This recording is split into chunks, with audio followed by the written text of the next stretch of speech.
Hi everyone, it's James Braithwaite here. A beautiful sunny day here in downtown Toronto, and we're going to talk a little bit today about some risk factors for running injuries. Now, we just did a video very recently and a new post on running form, so you can take a look at that post that I've done in the last week on running form.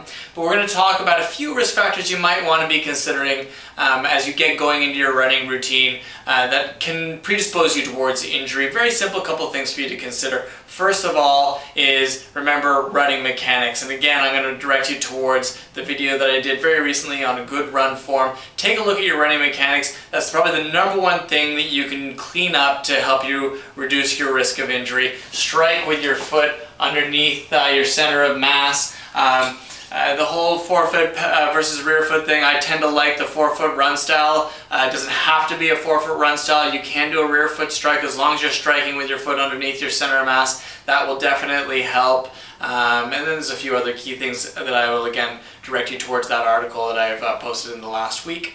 However, there are other things as well. Check your shoes.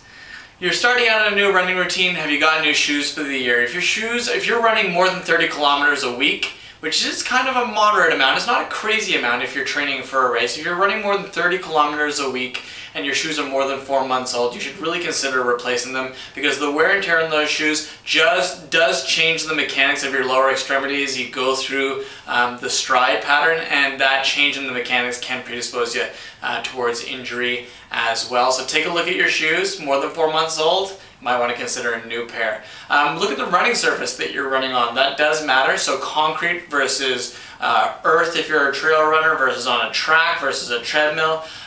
Concrete obviously a little bit harder. It's angled, and that angle, if you're running on the same side of the street every day, can become problematic. So if you are running in an urban environment and you're running on a hard surface like concrete, mix it up. Do concrete one day on the sidewalk, go to a track the next day, do a trail run the next day. Mix it up a little bit so that you can help to protect your poor tissues and joints as well. And of course, there are other things. Obviously some people are predisposed towards injury if you've got structural issues like arthritis, or you've got some kind of ligament tear that causes instability. Those types of things you may want to discuss with your physiotherapist on how you can best manage your running pattern, if running is indeed appropriate for you, given any of those structural changes that you might individually be dealing with. So a few things for you to think about. Again, cleaning up your running mechanics, check your shoes, take a look at the surfaces that you're running on, and if you do have injuries or structural issues that you're dealing with, talk to your healthcare professional like a physiotherapist to decide how to best manage that injury in your running pattern